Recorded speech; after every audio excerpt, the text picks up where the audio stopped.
Deep in a quiet American suburb, Grandma Sarah sat in her withered garden. She didn't touch the dry soil.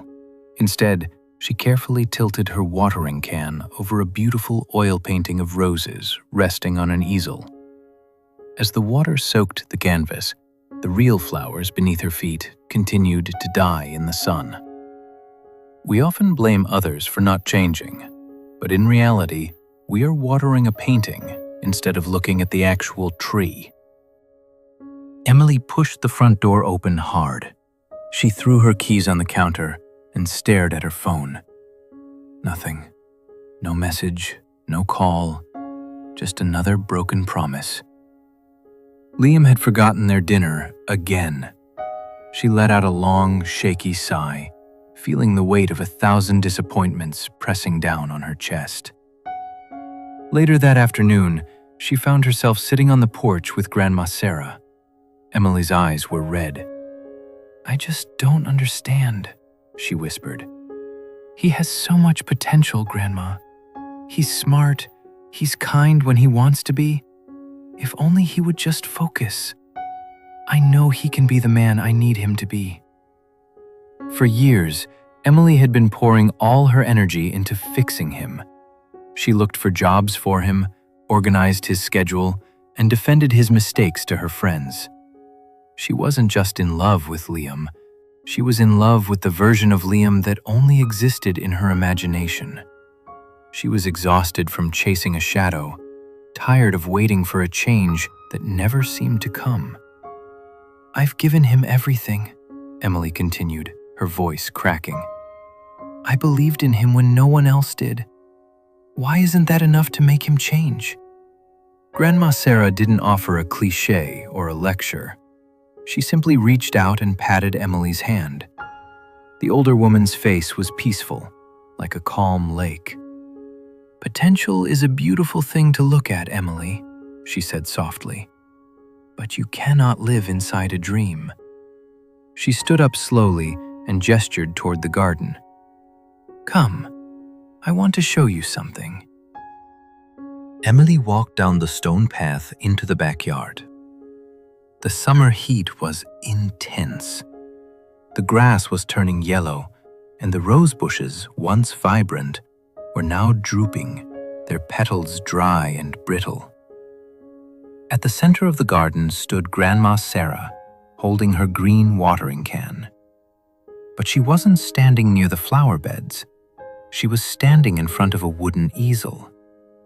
On the easel was a beautiful, bright painting of red roses in full bloom. Emily watched in total confusion as her grandmother began to pour water directly onto the top of the canvas. The water splashed against the oil paint, soaking the fabric and causing the vibrant red colors to bleed and run down the frame like tears. "Grandma, stop! What are you doing?" Emily cried out, rushing forward to grab the watering can. "You're ruining it! That's a beautiful painting, but it's just canvas and ink. It can't grow, Grandma. It's not alive." Emily pointed to the ground, her voice filled with frustration and bewilderment. "Look at your real roses, Grandma. They are dying right here under your feet. They are thirsty, they are real, and they actually need the water. Why are you wasting all your time and effort on a picture?" Grandma Sarah stopped. She didn't look angry or embarrassed. She slowly set the watering can down on the parched grass. She looked at the smudged, wet painting and then at the wilting bushes.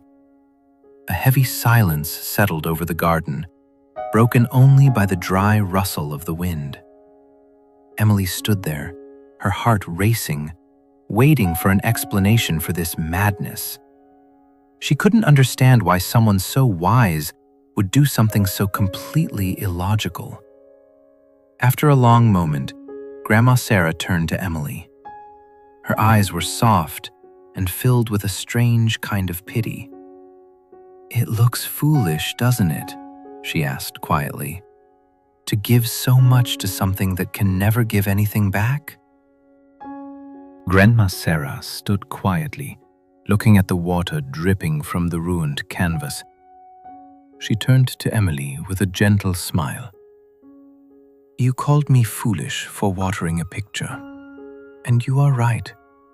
This painting will never grow. No matter how much I care for it, it will never smell like a real rose. It will never change." She took a step closer to Emily.